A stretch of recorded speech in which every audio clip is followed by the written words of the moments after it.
Hello guys and welcome back to the Rails and Trails YouTube channel. Today on track we have our Lionel number 8206 Hudson. This locomotive is an MPC era Hudson that was revived by Lionel using the 665 Hudson of the post-war era's drivetrain and boiler casting. Produced in 1972, it was introduced with Lionel's famous sound of steam by using an electronic soundboard in the tender featuring a chuffing S sound as the train rolls down the track. Due to me not purchasing the tender with this engine, I do not have the sound of steam. In fact, I have a post-war celebration series tender I had bought years before ever acquiring this Hudson. The tender I have has the generic tried and tested post-war fan whistle, which is fitting considering this locomotive's lineage from that era. To the real-life model, this engine is a wonderful representation of a true Hudson steam locomotive. The New York Central's Hudson steam locomotives were built by the American Locomotive Works and the Lima Locomotive Company, beginning with the first locomotive being delivered in 1927 as the J1 class. Throughout the years, two more classes of the Hudsons would come to the New York Central, respectively named the J2 and J3 class. As the Hudson's popularity and reliability grew and became apparent on the Central, more railroads started to show interest in the 464s, one being the Santa Fe Railroad, which is what our 8206 is based on, making it really a Santa Fe Hudson and not a New York Central one. As you can see in this image, it is a perfect match to our model. However, due from being from the Northeast, where the New York Central Hudson first came into its own, I had to have some rendition for one for myself and my layout, and the 8206 is one of the best and most favorite of mine in my collection. It is fast and all die-cast, rolling around, showing its elegance as it steams past. Now, because the Hudsons were made for passenger service, they were known for pulling special named trains, such as the Mercury, as well as the most famous of all trains, the 20th Century Limited, which ran from New York City to the windy city of Chicago daily, with some locomotives even sporting beautiful streamlining to match their trains.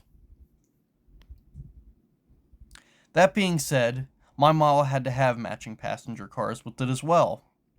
Behind the tender are some of, in my opinion, some of the most beautiful passenger cars on my layout, and is one of my all-time favorite trains to run.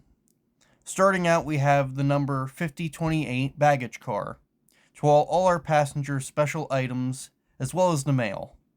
Following behind the baggage car is our combo car, number 5018, named Buffalo, after the town of Buffalo, New York, holding even more baggage and a few passengers for our trip. After that, we have our standard coach, number 3087, named Lake Ontario, named after the body of water that separates the beautiful country of Canada with the state of New York. It holds most of our passengers as they travel in comfort, watching the views from their comfy seats. Next, we have our beautiful Vista Dome, number 7012, Manhattan, named for an area of New York City, the city that never sleeps. As you ride in the dome car, you can watch the lights of the city twinkle like stars. And last but not least, ending our train, we have the number 4152, Poughkeepsie Rear Observation, named after the town of Poughkeepsie, a common station stop on the New York Central. As passengers recline and watch the tracks and views disappear behind them as we now travel along. Let's watch the Hudson make a few laps with my rendition of one of the most beautiful passenger trains in the world, the 20th Century Limited.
Unfortunately, the Hudson's role in the New York Central would come to an end as larger and stronger steam locomotives would come to power, such as the 482 Mohawk, seen in this image, being able to slug out heavier passenger trains and freight, proving that it was capable of the New York Central's increase in traffic during and after World War II.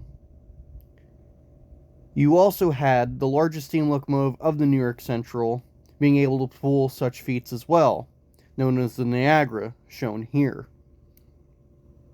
A 484 that was so powerful, it took dieselization of the Central head-on, but ultimately failing as more and more diesels became easier to operate and more cost-effective, as seen here. Unfortunately, as time moved on, the glamour of the Hudson was lost. The engines that once graced the front of the most premier passenger trains were put onto freight services, with those that had their streamlining removed as well, ending their final years until the last was retired and scrapped in 1957. Where in this video you can see our 8206 pulling a small freight over the Central, a far cry from the passengers it used to carry.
As famous as these titans were, no fully preserved Hudson of the New York Central exists. However, one piece stands as a living memorial of its class, as the tender of J1D 5313 survives at the Steamtown National Historical Site in Scranton, Pennsylvania. The other classes of preserved New York Central steam are few in number, as no Niagara survived into preservation, but many early 1900 locomotives survive, as well as 2 Mohawks. And right now, Mohawk number 3001 needs your help to get back into operation. In the description, there will be a link to the Fort Wayne Society and on how you can donate to help. As of the making of this video, work is being done to remove the locomotive out of Elkhart, Indiana, and have it restored to operating condition. With that being said, we hope you enjoyed the video of our Hudson, and hope you like and subscribe to see more wonderful train content. So remember to keep your nose to the trail, and we will see you next time. Goodbye.